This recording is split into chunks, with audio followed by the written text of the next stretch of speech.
você. Vamos então, todos aí abriram, acessaram, primeira carta aos Tessalonicenses. E o título que eu estou sugerindo é o seguinte: quando a alegria é uma experiência e não uma fachada. Essa carta aos Tessalonicenses é uma carta muito interessante. Tessalônica era considerada a cidade dos ídolos e tinha uma importância muito grande naquele período. A região de Tessalônica, a cidade de Tessalônica, foi alcançada por Paulo na segunda viagem missionária. Você pode ler isso em Atos 17, de 1 a 8. E foi um momento de muita tensão, houve perseguição, oposição. A igreja que ficou em Tessalônica foi gerada no meio de muita resistência. Paulo e Silas foram impedidos de pregar o evangelho ali e foram como que expulsos dali. E é a partir de Tessalônica que houve uma comparação, porque saindo dali, eles foram para Bereia, que era próximo. E aí, Lucas registra que os habitantes de Bereia foram mais nobres que os habitantes de Tessalônica, porque eles iam conferindo nas Escrituras o que Paulo e Silas estavam apresentando e pregando. Então, os tessalonicenses ficaram marcados com a comparação paulina com os habitantes de Bereia. É num contexto assim que encontramos na primeira carta de Tessalônica, ou aos Tessalonicenses, referências à alegria. Comentando sobre a carta aos Tessalonicenses, o pastor Hernandes Dias Lopes registra: Thomas Whitlaw diz que podemos sintetizar a pregação de Paulo em Tessalônica em 7 pontos. Primeiro, o lugar. Paulo pregou na sinagoga, onde se reuniam judeus, prosélitos e interessados no aprendizado da palavra de Deus. Segundo, o tempo. Paulo pregou aos sábados, ou seja, no dia em que as pessoas se reuniam na sinagoga para estudarem a palavra. Terceiro, o livro-texto. Paulo usou as escrituras, ele não buscou a tradição rabínica, nem outra fonte, ele pregou a palavra. Quarto, a tese. Paulo proclamou que Jesus de Nazaré era o Messias que tinha sido prometido aos pais. 5, o método. Paulo apelou para o entendimento de seus ouvintes na medida em que explicava para eles as Escrituras. 6, a prova. Paulo mostrou que era necessário que o Messias sofresse e ressuscitasse dentre os mortos. 7, o efeito. Alguns judeus se converteram e também uma multidão de gregos prosélitos, além de não poucas mulheres distintas. Então, esse é um contexto muito rápido, é uma ideia muito objetiva desse evento, ou então dessa realidade, dessa experiência em Tessalonicenses. Quero convidar você então a vermos as referências sobre a alegria na carta aos Tessalonicenses. A primeira referência está em 1 Tessalonicenses 1, verso 6. Então você encontra aí no texto, com a Bíblia aberta ou com o aplicativo acessado, assim na versão da Nova Almeida atualizada. E vocês se tornaram nossos imitadores e do Senhor, recebendo a palavra com a alegria que vem do Espírito Santo, apesar dos muitos sofrimentos. A primeira referência de Paulo escrevendo à igreja em Tessalônica, é esse destaque: vocês receberam a palavra com alegria. Ele não está falando de toda a cidade, ele está falando daqueles que receberam a palavra com alegria, daqueles que receberam a palavra com um prazer e tomaram aquela palavra para si. Então Paulo quer destacar isso. Não é uma recepção apenas intelectual, não é apenas uma recepção lógica, racional. Não, era uma recepção à palavra que movia, né, que comovia, que trazia para eles uma alegria muito grande. Como é que você recebe a palavra de Deus? Como é que você recebe no dia a dia a palavra do Senhor? Como é que a gente recebe a palavra do Senhor no dia a dia? Como é que a gente toma essa palavra e desfruta de uma relação agradável, amistosa, prazerosa? É importante que a gente avalie sobre isso. Irmãos, a gente não sabe como que a gente perde quando se despreza esta palavra. Há um autor, na verdade um homem que marcou muito a vida do cristianismo, chamado Moody. Você vai encontrar muita coisa sobre ele, e ele disse o seguinte: no dia em que eu não inicio o meu dia estudando a palavra e orando, eu tenho um dia como que perdido. Eu tenho um dia como que perdido. Interessante. E olha, ele foi um leitor da Bíblia, e se eu não me engano foi ele que leu a Bíblia mais de 100 vezes, e ele fazia a leitura ajoelhado. Prazer, alegria. Gente, às vezes a pessoa diz assim: mas eu não tenho muito tempo, eu perco. Olha, tire 15 minutos do WhatsApp, você vai ver, você vai ler a Bíblia todo ano. Só 15 minutos do WhatsApp. Se você emendar com TikTok, com Instagram, com não sei o que, meu amigo, você lê a Bíblia, se bobear, todo mês você lê a Bíblia uma vez. Aqueles irmãos receberam, aqueles de Tessalônica, que encontraram o Evangelho, receberam com alegria.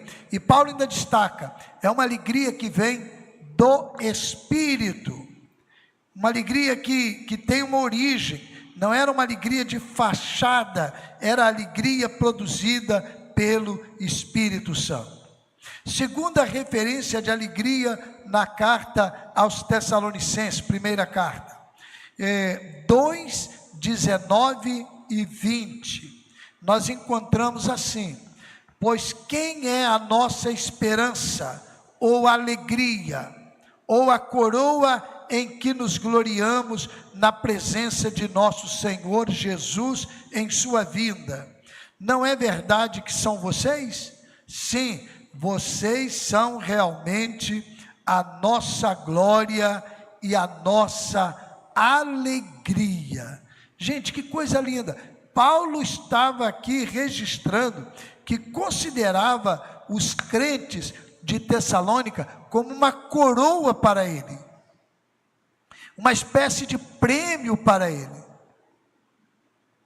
Paulo não está falando aqui que eles eram uma esperança da fé, que eles eram a alegria que é produzida pelo Espírito. Não, a experiência com eles e a fé que eles testemunhavam estavam agora para Paulo sendo uma espécie de um título, um prêmio que ele recebeu. E é muito interessante, porque Paulo realça isso na vida daqueles cristãos que sofreram para receber o Evangelho, sofreram retaliações, perseguição, oposição. Paulo diz isso: vocês receberam com sofrimento, mas vocês receberam, e vocês são uma espécie de prêmio para nós. Dois termos gregos dão a ideia de coroa. Um é diadema, tem até hoje ainda, não tem? Diadema Isso é uma palavra que vem do grego. Então, é a ideia de uma coroa dada aos reis. Era uma coroa real. A outra palavra é Stéfanos, e a ideia de uma coroa como prêmio a alguém que venceu uma competição, como alguém que foi coroado porque alcançou um resultado positivo numa competição, ou então numa batalha, qualquer que seja.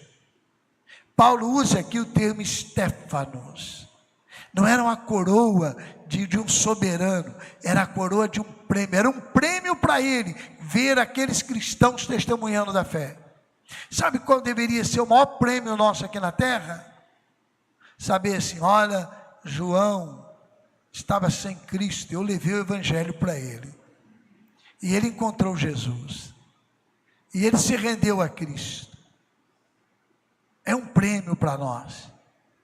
Às vezes nós nos preocupamos com os prêmios, nós nos preocupamos com o que dá retorno, o que traz para a gente de condecoração. O maior prêmio deve ser exatamente esse, o prêmio de ver pessoas se rendendo a Cristo, testemunhando de Cristo, valorizando o relacionamento. Os valores que temos na vida dependem de onde está a nossa alegria. Tem gente que seus valores são totalmente terrenos e passageiros. Sua alegria será terrena e passageira. Eu fico olhando o seguinte, eu quero chegar à velhice. Pode ser que você que é maldoso ou maldosa vai dizer, o senhor já está na velhice, pastor, eu sei, obrigado. Mas eu sou um velho ainda, bem esperto ainda, né? Ontem eu pedalei 25 quilômetros. Meu companheiro ontem não pôde. Mas vamos ver se a gente faz uma outra aí, né? Nesse período, não é? Então, mas eu sei que há pessoas que experimentam uma longevidade e ficam limitadas de tudo. Às vezes nem podem sair de casa mais. Porque elas já não têm tanta mobilidade, questão de segurança. E às vezes não tem também apoio para que promovesse isso. Eu fico olhando, e se essa pessoa, durante toda a sua existência, colocou o foco nos valores terrenos? Se o seu foco foi nos valores temporários, qual alegria agora? Não tem. Porque já imaginou, você com muito dinheiro, mas você não pode sair de casa porque você está com alguma enfermidade, você não pode sair de casa porque você não tem mobilidade,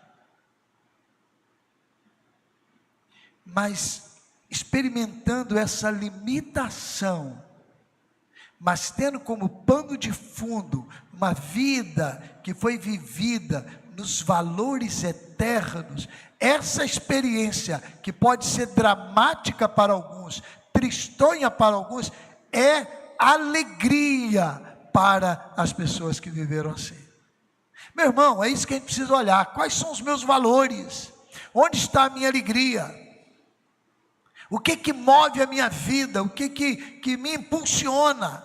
O que me dá sentido à minha vida? O que dá sentido à minha vida? E Paulo diz aqui, olha, vocês são a minha coroa e a minha alegria. É um prêmio para a minha vida de vocês. Coisa linda. Terceira referência da alegria na carta de Paulo. 3:9, capítulo 3, verso 9. Diz assim, pois que ação de graças podemos render a Deus no que se refere a vocês, por toda a alegria com que nos regozijamos por causa de vocês diante do nosso Deus. Olha só, Paulo agora faz uma pergunta que na verdade tem um sentido retórico, promovendo a eles uma reflexão. O que a gente poderia oferecer a Deus por alegria tamanha que é a alegria da experiência de ver vocês sendo alimentados na fé, produzindo uma relação com o Evangelho. O que a gente vai poder render a Deus? O que Paulo está exaltando aqui é que a experiência com aqueles cristãos promovia uma alegria tão grande que ele não via condições de oferecer a Deus algo que pudesse compensar aquilo. Isso, na verdade, representa valores eternos, valores de vida. Há alegria abundante e muitas coisas que a gente nem sempre está atento. E às vezes naquilo que nós estamos focando, não há alegria abundante. Imagine comigo agora, se você hoje recebesse $1 milhão de herança. Alguém lá generoso do mundo pensou assim, olha, Davi, $1 milhão na sua conta. Hein? Gente, você gostaria de ter $1 milhão na sua conta? Se você não gostaria, tiver na sua, manda para mim.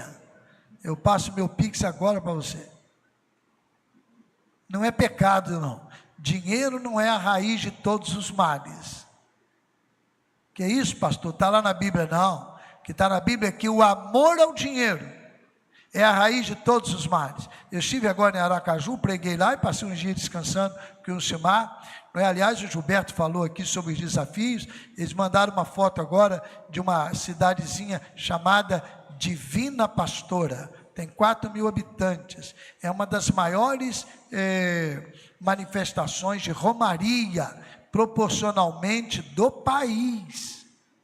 Porque a cidade tem 4.000, recebe às vezes 100.000 pessoas. Então, proporcionalmente, é a maior relação de romaria aí no Brasil.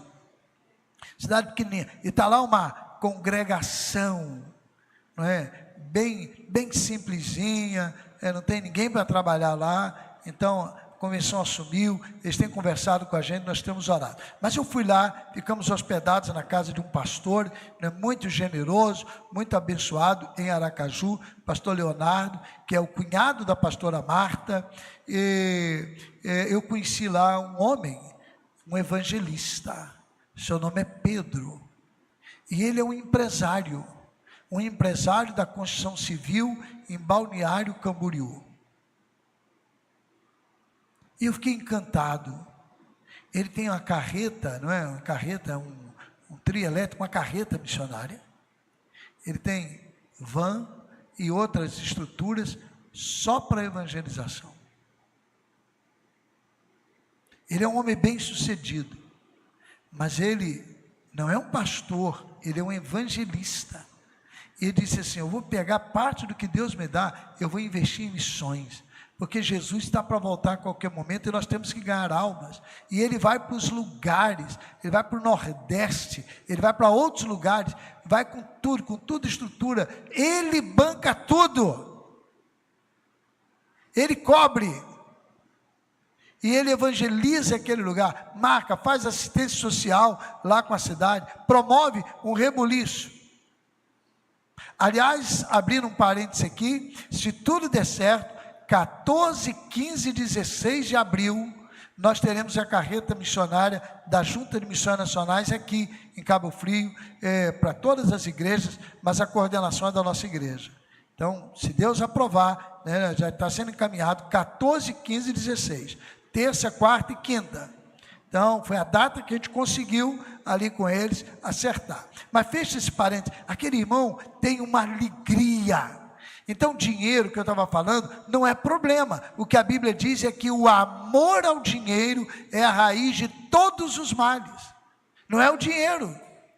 Tem gente que tem dinheiro e o dinheiro é um instrumento para abençoar vidas. Mas imagina então $1 milhão na sua conta. Davi $1 milhão lá.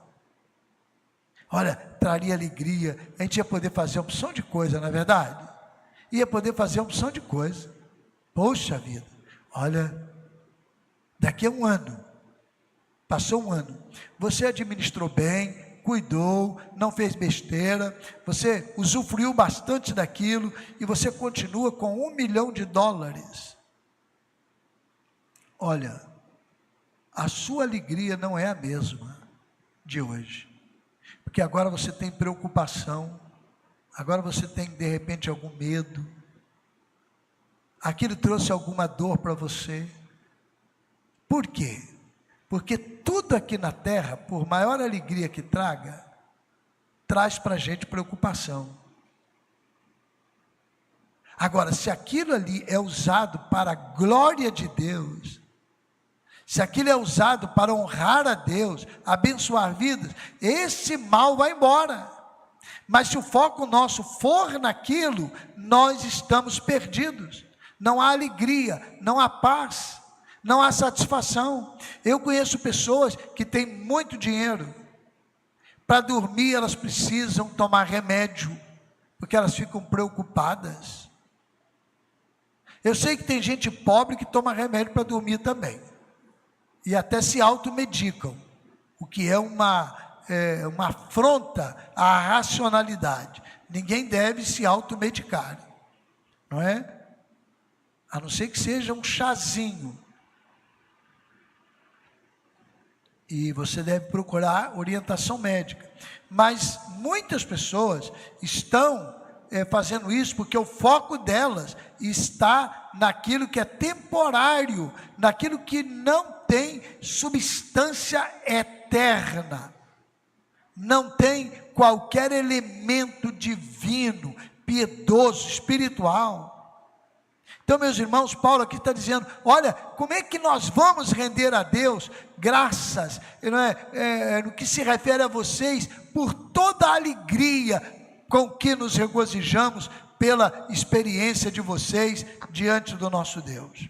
Quarta referência e última na carta aos Tessalonicenses, é 1 aos Tessalonicenses 5,16, e é um versinho pequenininho, conhecido, que você agora vai se lembrar, de repente não se lembrava de onde ele estava. É possível que na versão sua diga assim, regozijai-vos sempre. Na NAA diz, estejam sempre alegres. 5,16, estejam sempre alegres.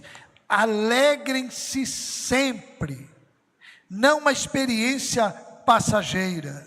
A expressão é pantote cairete, alegria permanente. O apelo de Paulo era para que eles nunca perdessem a alegria, mas que a renovassem sempre no Senhor.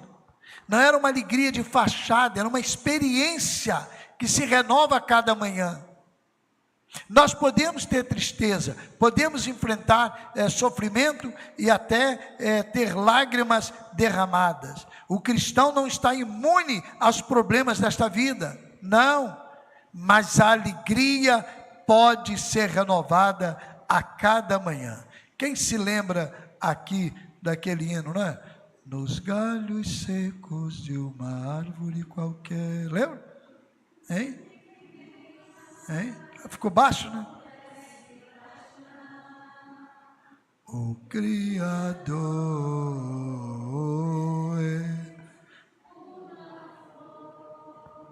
a brotar, olhai, olhai, olhai, os lírios cresceram,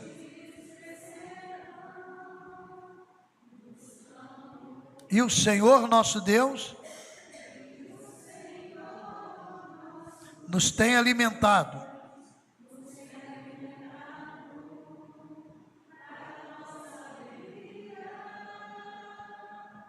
Para nós. Aí eu sei que você se lembrou daquele personagem. Para nossa alegria. Você lembrou? Eu lembrei. Hein? Sei que você se lembrou.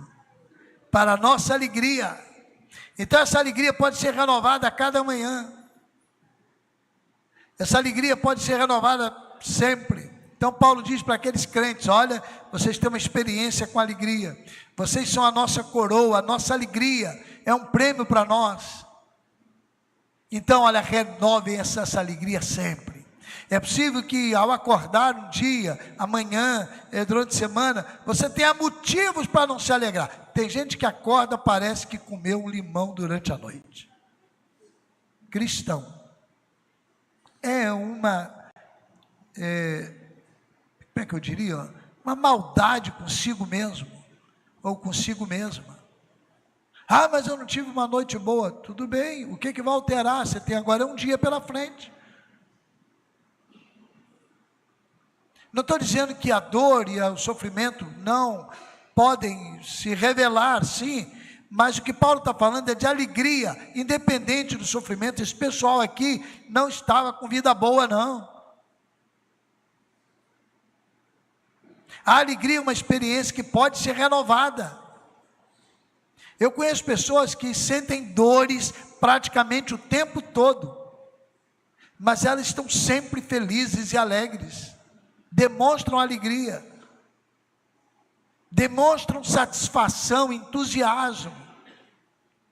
Eu visitei uma mulher com 92 anos no hospital. Há 2 anos ela ficava de hospital em casa, liberava um dia, 2 dias, 3 dias, 5 dias, uma semana, voltava para o hospital, liberava de novo. 2 anos ela estava assim. Eu era seminarista, fui lá visitar aquela irmã, ela estava no hospital, e eu fiquei impressionado. Uma velhinha, magrinha, mas que mulher, olha, usar um termo assim, bem carinhoso nesse sentido, que mulher sapeca. Vocês entendem? Sapeca nesse sentido, né? Olha, parecia uma criança, que alegria daquela mulher. E ela disse para mim, eu fui lá para visitar uma enferma, doente, com 92 anos, eu fui lá para consolá-la, eu era seminarista, fiquei sabendo, fiquei com pena, 2 anos aquela mulher, indo e vindo no hospital. Eu cheguei lá, a mulher não parava de falar, e ela dizia, olha, todo mundo aqui sabe que eu sou crente, essas enfermeiras sofrem comigo, quando elas veem, eu estou no corredor, distribuindo folheto para todo mundo, eu falo de Jesus o tempo todo, meu radinho está ligado aqui na Rádio Copacabana, quando a Rádio Copacabana era a rádio de todos os evangélicos. Olha só que alegria, eu fiquei impressionado com aquela mulher. Essa é a alegria que vem do Espírito, e Paulo diz assim, olha, estejam sempre alegres, não é uma alegria temporária, passageira, que depende das circunstâncias, não, é uma alegria permanente, não é uma alegria de fachada, é uma alegria que é uma experiência com Deus, uma experiência com Cristo, diariamente. Paulo está apelando àqueles crentes para que experimentem isso. Muitas pessoas apresentam uma alegria de fachada, assim que aparece, desaparece. O ideal que Deus deseja para nós é a alegria a partir de uma experiência com Ele. Quando a alegria é uma experiência verdadeira com Deus, nada é capaz de fazê-la desaparecer. E eu quero perguntar para você agora, como é a sua alegria? É de fachada ou é uma experiência com Deus? Como é que você experimenta essa realidade? Lá no trabalho, em casa, na vizinhança, como as pessoas olham para você? Elas estão olhando para o Evangelho através de nós, como que elas olham para nós? E a alegria permanente, algo de uma experiência com Deus, produzirá um efeito poderoso na vida dessas pessoas. Talvez a gente nem precise dizer para elas versículos bíblicos, confrontos religiosos, elas vão ver uma alegria que foge ao entendimento. Essa alegria a gente pode desfrutar dela. Amém? Você está disposto? Está desejoso? Fale com o Senhor, busque com o Senhor, e Deus vai te dar essa alegria permanente. Fique em pé, dê um abraço no seu irmão aí, diga, meu irmão, alegria sempre, regozije-se sempre, vamos nos alegrar, mesmo quando surgiu uma dor, mesmo quando surgiu um evento, mesmo quando surgiu um problema, mesmo quando surgiu uma aflição, vamos nos alegrar no Senhor. O Senhor cuida de nós, e Ele cuida de mim, e Ele me dá condições de vencer essas batalhas com alegria no coração. Vamos celebrar o Senhor com alegria neste momento, e a gente vai cantar ao Senhor.